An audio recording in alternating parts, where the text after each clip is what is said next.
So this video is going to be about, I have to draw the pictures of this, and I haven't drawn the pictures about this yet, but this is strictly about when, this is very disturbing, the Father, the Mother, the Holy Spirit, right? It's the cross,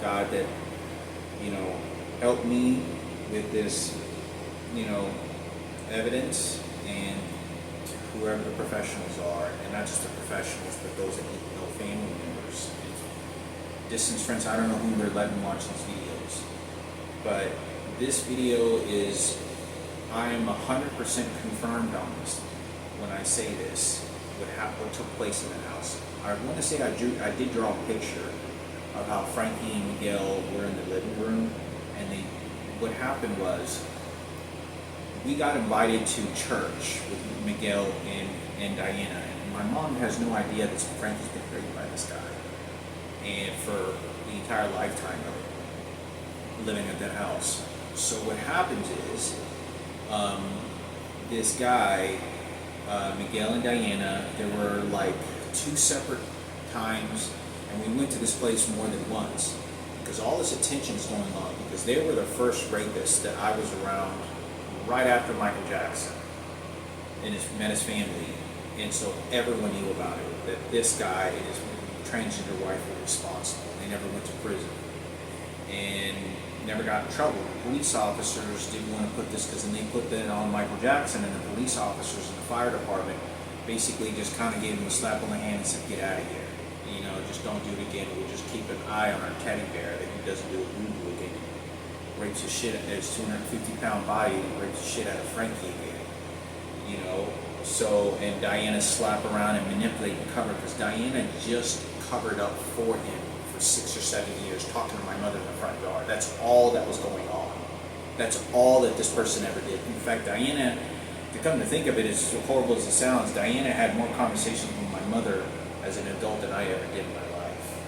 Because this woman used to always go out in our front yard and talk to my mother all the time, because they wanted to justify that they don't have to go to prison, and everyone else is looking around saying, oh, you see, he gets everything, and then the transgender community. So anyway, in this particular situation, we get invited to go to a church, a gathering. I don't think we've ever been to this church, but it's at a church gathering at someone's house. Miguel, Miki, and Frankie get into the car. Miguel's driving with Diana, and we're all 5 of us.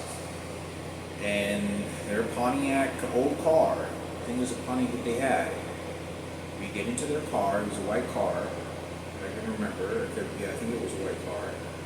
And we go to this house. It was somewhere in Dallas. It was like a 30-minute drive to get there. It was somewhere in Dallas, and it was in the suburbs, like the neighborhood, kind of like ours, but a little bit more kind of city-ish, kind of like city kind of life. But we get to this house.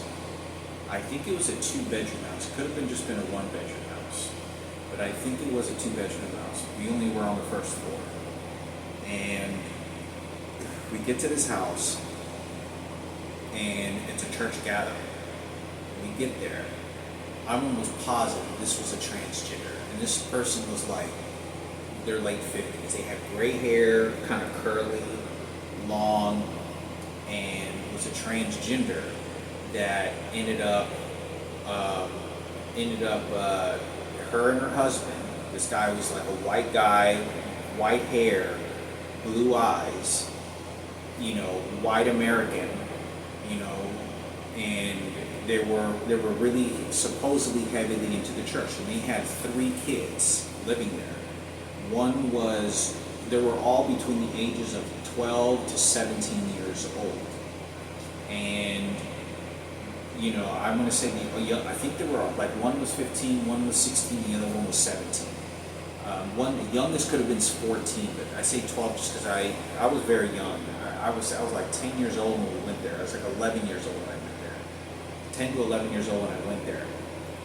And we go to this meeting, and it's a church gathering. When we first get in there, the kids, the white kids, there was the 3 white kids they don't look like any like each other. And I want to say one of them they said was adopted, living in the house. So these three kids that lived in the house, they all look different, come very different. But they were all white, skinny sort of kids, funny. They seemed to be pretty good kids. And they were a first church gathering about what was going on. They were about a church gathering. So when we got there, the lady was very nice to me, and they were like, "Oh, hi, how's it going?" Because I don't know how much they know how much Miguel raped, did all this. I may have, and I just couldn't remember. So this woman, she was like, "Oh, here, let me give you something to eat," and she sort of walks to the kitchen, and the setting was a little bit like Daniel Box's dad's house. Like they had a kitchen, it looked like exactly like that. And it was a lot like where the dining table was, where they have the other fridge. But we walk in there, and when I walk in there, the kids, I think, or one of them was only inside, both of them playing catch outside with Miki, or Miki's still kind of wandering the house. Not a very large house, but not really small. And there's a huge mountain of sandwiches, like all cut triangles, sandwiches. And I was like, oh, because I always ate sandwiches all the time growing up, all the time. That was like my basic nutrition need. And, I was a big fan of sandwiches. And I get a sandwich, and I was like, oh yeah, here, help yourself. Help yourself, whatever you want. And this woman is behaving, or this transgender is behaving in a character like, this person is being nice, but when I'm looking at this person, there's something else that has to do with this. This is not just let's give to the poor, or because I'm just a loving God. There's something else. She goes to me and she goes, yeah, look, and then she looks away from me for a moment. And he goes, yeah, just help yourself as much as you want. Help yourself, whatever, as much as you want. And then I said, oh, these sandwiches are really good. Yeah, thank you. She says, thank you. Yeah, help yourself. And it's sort of kind of getting this sort of attitude like this. But the lady was nice, and I really, it's hard because when you're very young, you don't know what's going on, or the rapes. You're just kind of like, what's going on? So we all sit at the dinner table to have a meal. We're all eating. The three kids. Miguel is on one side, sitting next to Diana. The transgender is at the very center of the table, at the very end of the table. And the other individual main guy, 6'2", white hair, all American, is at the left side. And he's directly looking, this is 100%, I remember him directly looking at Miguel, like sitting across from him, like,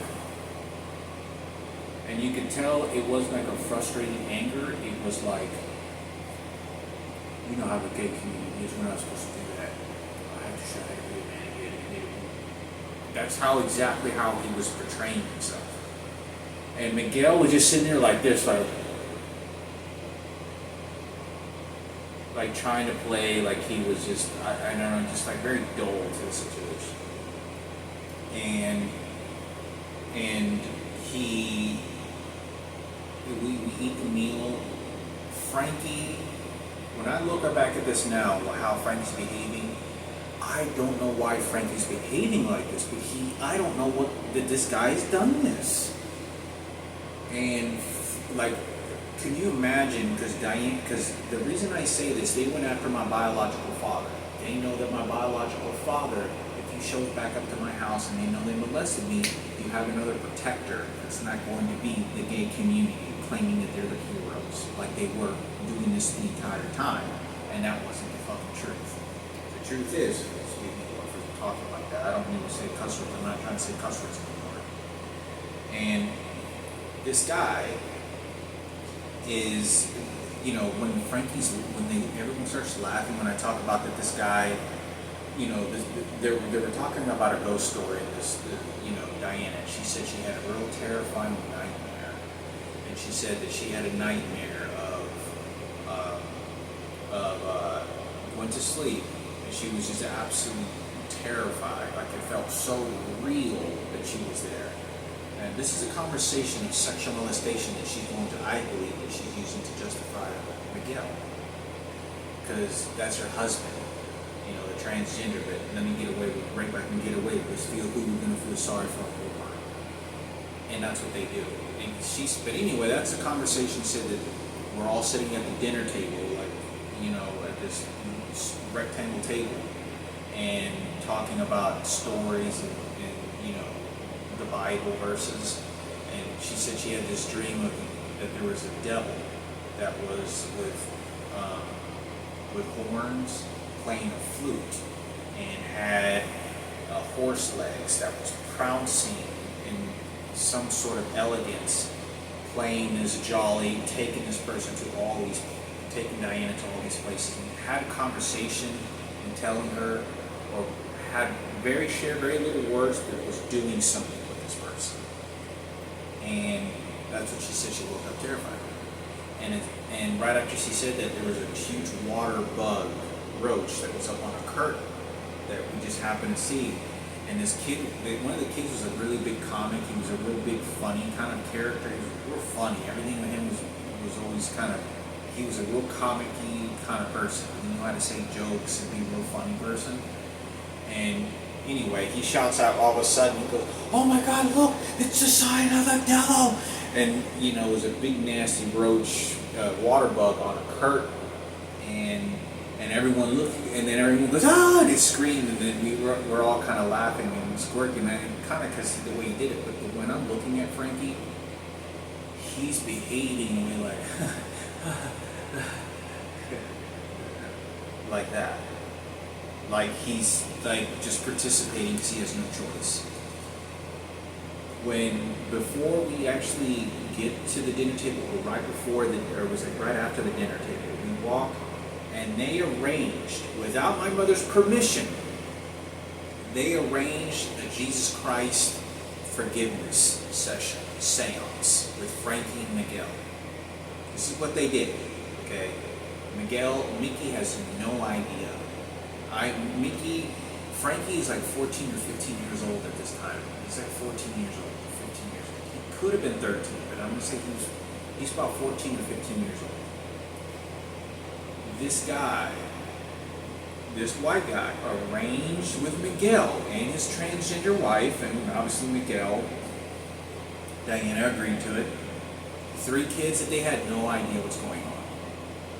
But they arranged a forgiveness story so Miguel could stand to Frankie and say, and he stood in the living room, he was just like, "Oh, I'm going to say sorry, forgive me." And he said something along the words, he stood to Frankie, and Frankie was just kind of look at him like, "Yeah, no, it's okay, yeah, no, it's fine. Yeah, no, it's alright." You know, and that's sort of how he did.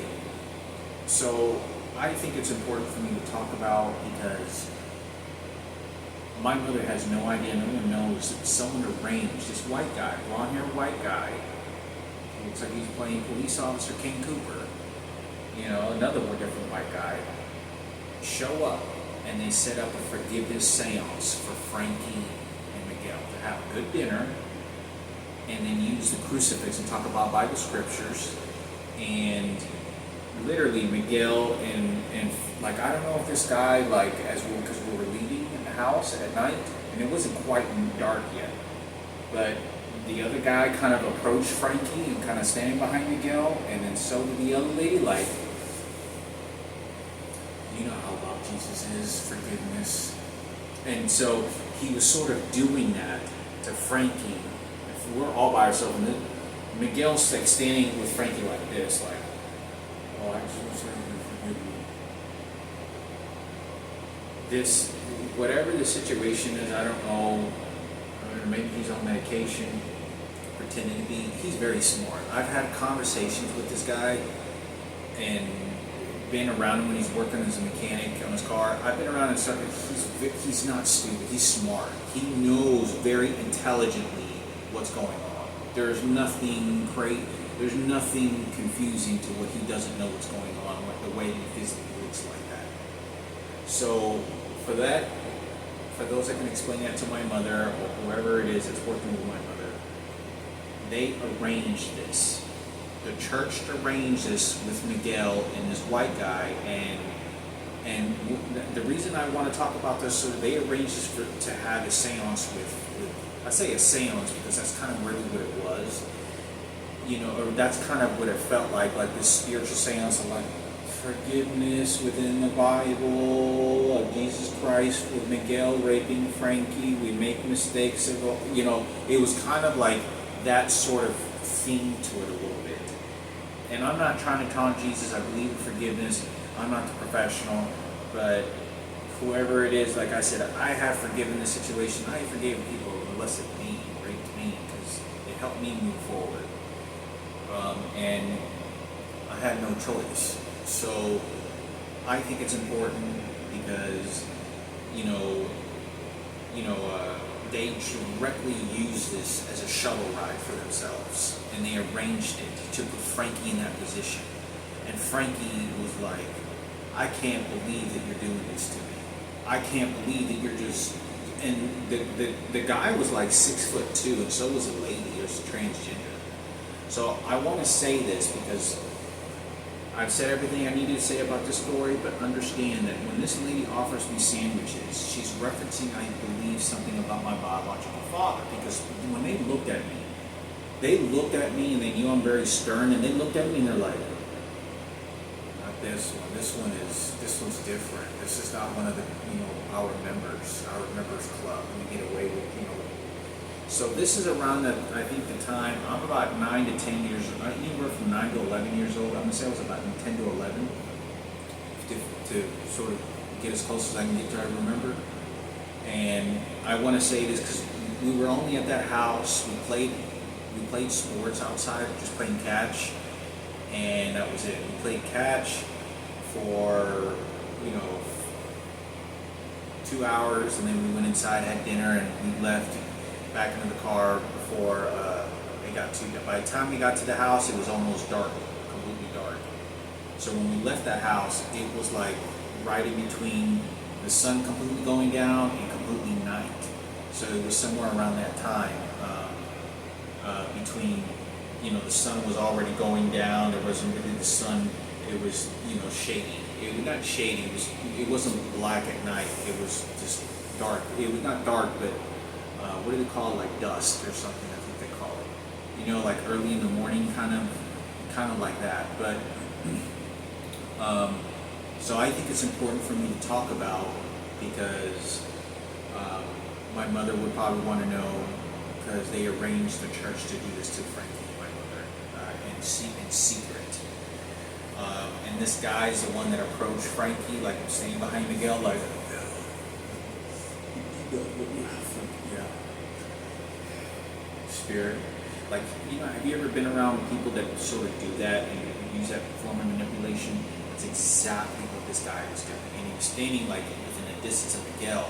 And I think he was trying, and where I was standing right at the front door. So I could only see Frankie on this side and Miguel right here. And when I looked over, I could see this guy right over here. So there was a big cabinet to my left. And so when I look, I can kind of see he was kind of doing this to Frankie like, Jesus. And so he's doing this, and he has an accomplice. Not only Diana, these two heavy church, and I don't even know if they were heavy churchgoers. Miki will tell you the rest of the story, who these people were, where they came from, and what that story was. I don't even know if Miki would spill the beans anymore, because it's his dad and mom. I mean, that has to be a horrible situation. But the professionals know how to deal with this. Y'all are the ones that work the magic and fix or tell the story and say what had happened. Because if Frankie's in a bad situation, then that's it for my brother.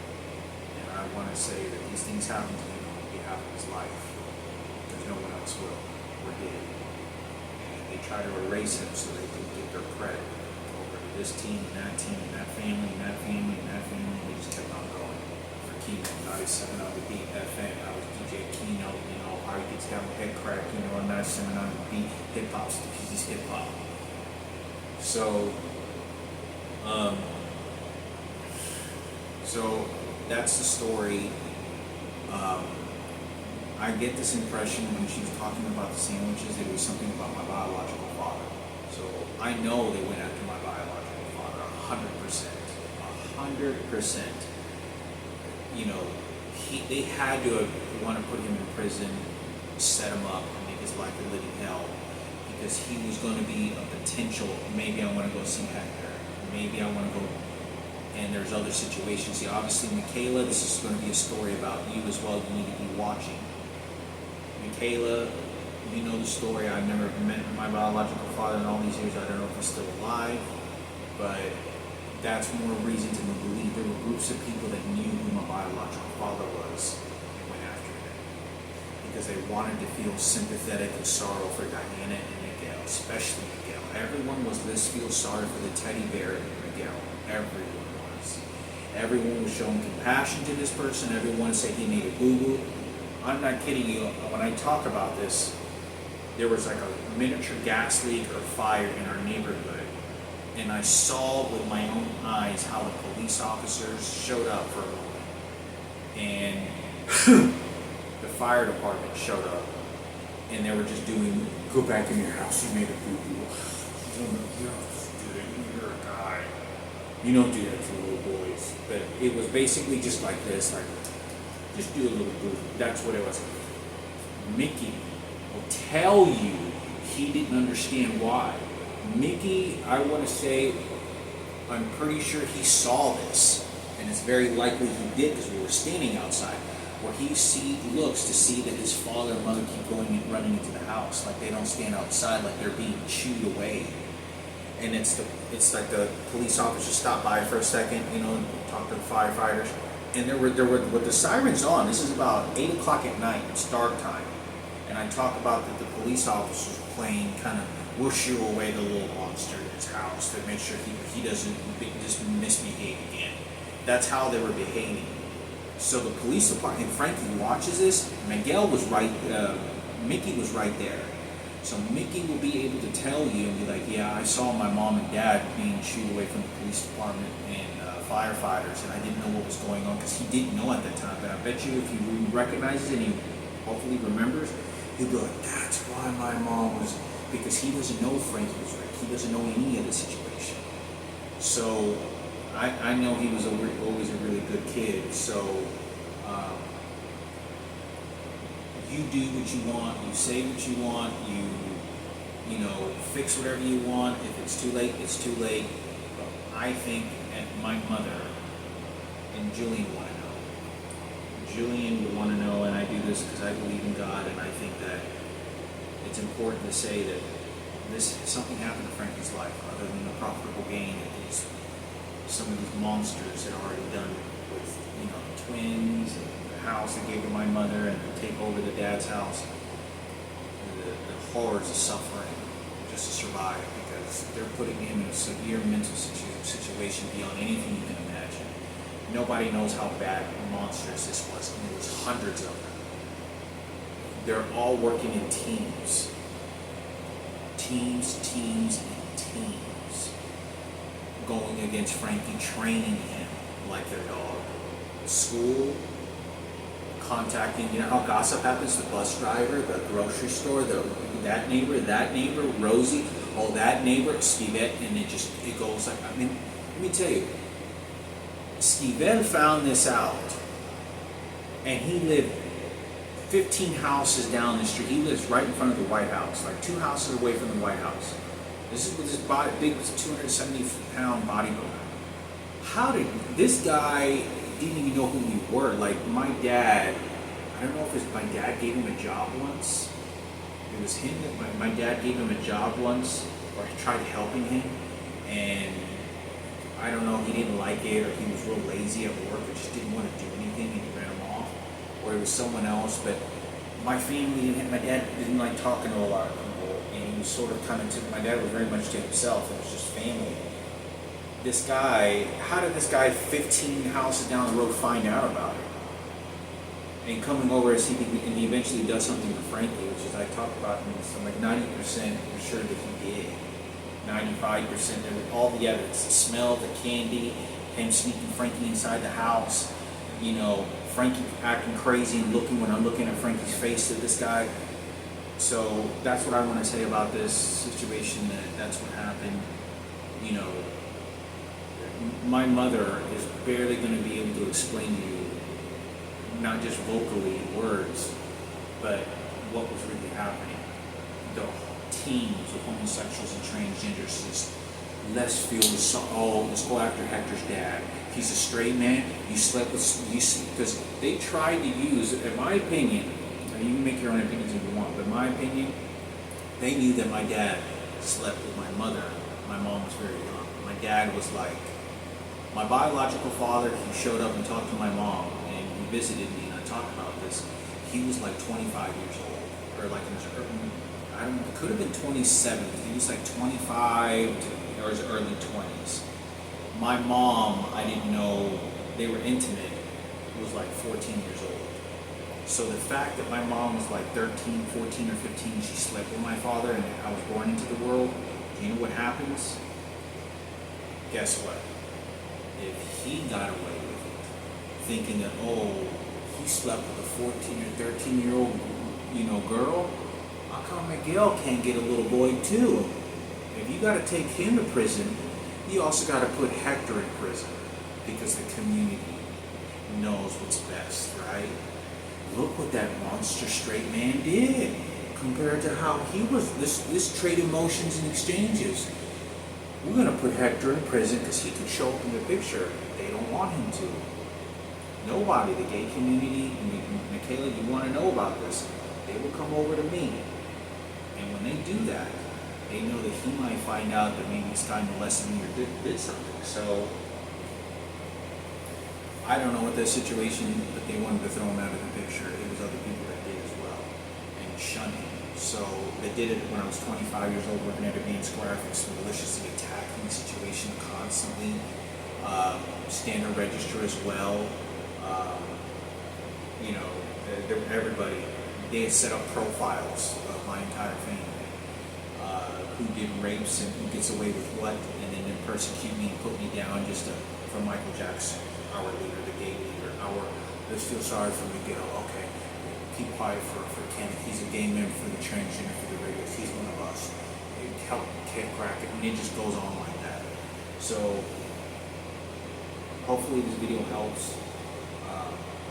But that was with 10, and that's 11 confirmed, in my opinion. That's 10 are, but that's what I have to say. That's 11.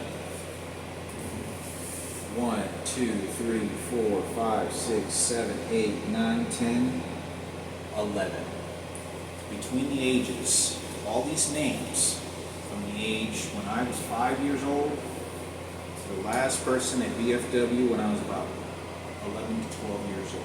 I was about 10 to 11 years old when that happened. How between the ages when I was from 4 years old to 12 years old, that's, 8 years? 7 years? Last person I think raped Frankie was at Veterans Night VFW at the bar my dad used to go to. I think that was the last person, or to Leech Us. Could have been one of those two. Those were one of the two last people that did that. With native, sort of like this native Indian kind of guy, kind of dark, very dark complected Mexican guy, clean cut, looks like he plays golf all the time. I think he was a big fan of golf. I think I remember seeing golf clubs in his house, in that house. But he had a clean haircut, real clean cut.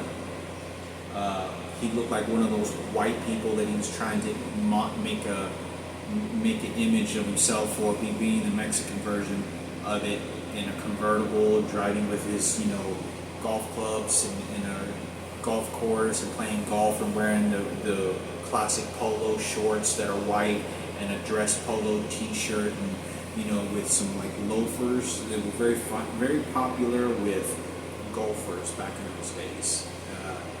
They still are, but it was very popular. They kind of look like Indian shoes.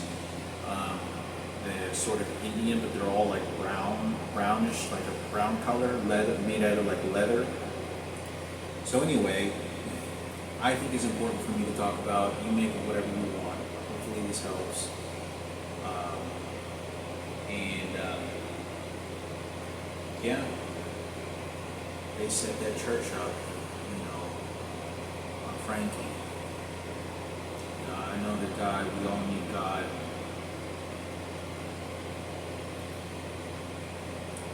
There's so many enemies, so many people against me and my mother and Frankie strictly because of this. And they're still to this very day. Every time I go to the grocery store, every time I go to the gas station, every time I go to anywhere, every person is, let's feel sorry for Miguel, let's exchange this emotion. No, it's about Ken Cooper. No, it's about Sarah. No, Kenneth worked for the rape. No, it's about White Madison. No, let's go after Hector's fault because he had sex with my mother very young. And so that's all they're doing.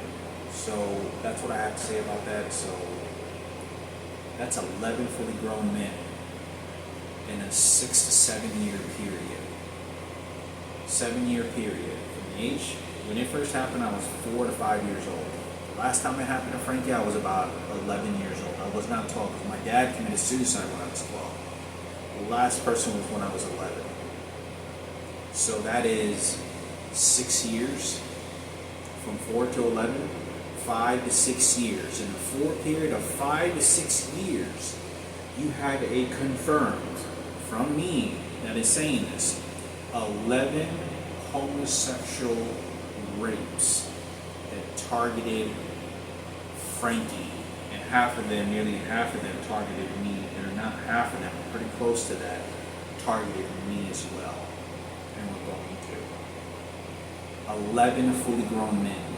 You have a bodybuilder that weighs 270 pounds, and Miguel that are walking by our house while me, Frankie, and Miki are playing basketball. That's what I'm talking about. If this guy didn't do something to Frankie, this one did, now let's put it on him. Just help Diana, the transgender.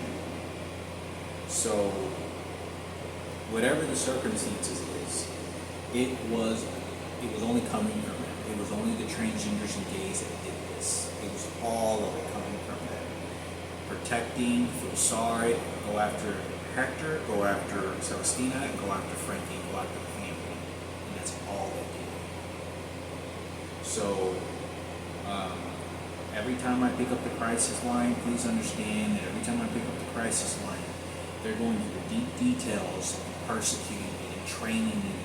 You have no idea how persecuting every time I call the crisis line, and these males pick up the phone, or some of these transgenders that are picking up the phone. But I spill a bean in every conversation I can have because I'm hoping someone else is listening that can partake of that.